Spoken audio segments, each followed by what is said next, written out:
Hello, I'm John Vandervelden, and this is my 11th virtual authors event. Uh, Christmas is coming soon, so I'm not outside, which I prefer to shoot outside. I like the light better. I'm sharing the sofa with Santa Claus.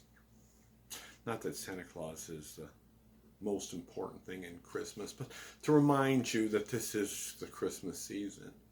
Seymour had to share the space with him. Seymour is our moose right there.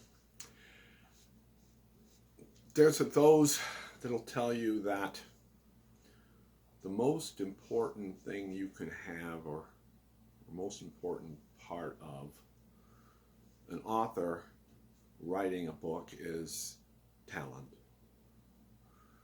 And I will not deny that talent is significant, important. But for this writer, it's not the most important thing. I believe for me, and I think most writers, whether they'll admit it or not, it's the most important thing a writer needs is determination. A willingness to do what it takes to keep pushing through the layer upon layer upon layer of the processes that it takes to make a book, the jobs it takes. And so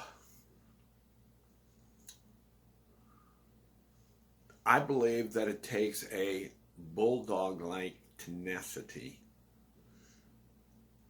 to go through the process, to be willing to give the time and effort to make it a work that's worthwhile. So the second thing on my list of what an author really needs is actually a twin of the second and third, or siblings in any case. I think siblings is a better example. The elder is faith in the story. Because without faith in the story, you're not going to find the determination, the dedication to spend the hours upon hours it takes to craft a book, craft the story. And so you have to really believe in the story you're writing. You have to be willing to take on the challenge and do it. And to do that, you need to believe you're doing something that's worthwhile. And then the younger sibling is faith in yourself. And this is one thing that I have a difficulty with. And I think other writers probably as well. You have to believe that you yourself is the best person to tell this story. That you yourself have the abilities to do so. Doesn't that tie a little bit into talents? So that would be the second and third leg of this table, which I consider the process of writing. And then the fourth leg, which has multiple strands to it as well. The fourth leg is talent. You have to have some talent. You have to have the ability to speak or write in logical terms. There is the internal talent, the mental process of creating the story, of creating the dialogue and the characters and the plot, the setting. That takes talent. But then on the other hand of that is the talent that is the other strands, shall I say, is the ones that are outside. The writing involves the inside, but also the outside. You have to be able to operate the machinery that you need to create your story. How to run a keyboard how to work a word processor, how to send emails, and all the rest. So you have these skills as well. And then there's the third strand to this, and that is being able to find the resources that you need to help you craft the story. If a writer needs research, he needs to be able to know how to do that research, and a willingness, again, determination to follow through and do the research, make the calls, go to the libraries, dig a little. I don't do much research. Mine's pure fiction. But that doesn't mean that there isn't some research in it.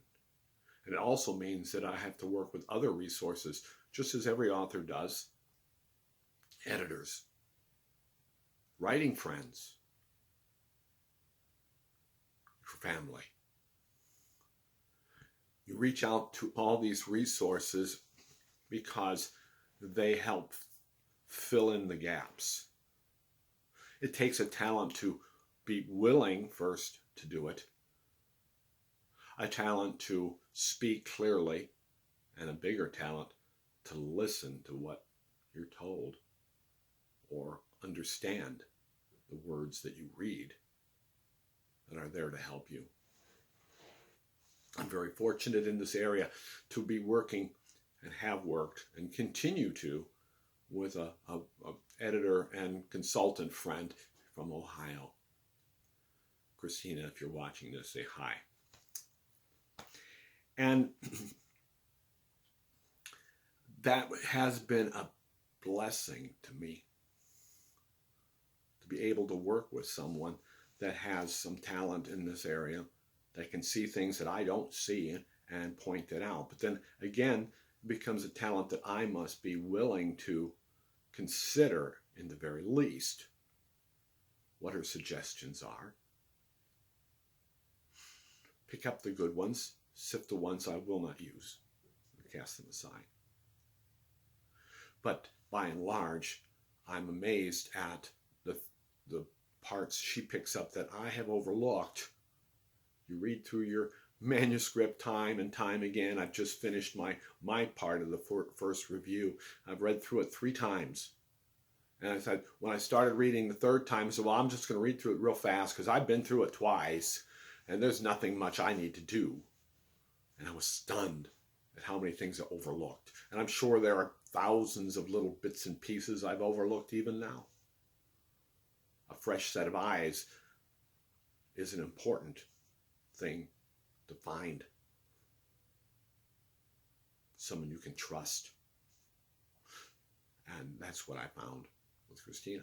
And I'm enjoyed at it. So those are the things that I think are the most important things that an author needs to have if they have any hope of creating something that's worth your readers bothering with. Other writers may make the list differently, depending on how much work they have to apply to each step. Those that have a better skill set in the tools of language might find the whole task easier than this clumsy man. But the result is what matters. And you do not achieve that result overnight, or even, for me, within a single year. You have to be determined enough to see it through. Tenacious enough to take a hold of it and not let go. And that's why I always consider determination the most important part of my writing experience. And I am determined, friends, to finish this project that I am on. God willing, He gives me the time. And so I'm working on the 3rd book in the Misty Creek saga, even now. But with my mind spinning and working on the next one that comes beyond. There's no end to the story, is there? And that's what I'm excited about today. And that Christmas is almost here. And I'm going to leave you with this, even though we've run over just a little bit. And that is celebrate Christmas this year. It'll be a different celebration than you've had in your past. It may not fit what your normal traditions are. But Christmas comes, disease or not. Christmas comes, pandemic or not. Christmas comes no matter where you find it and spend it. For God so loved the world that he sent his Son. And isn't that a dramatic and magnificent thing to celebrate? That God loved you. So, have a Merry Christmas. A real Christmas. And I wish you and your loved ones all the very best and health and safety. Blessings and good day.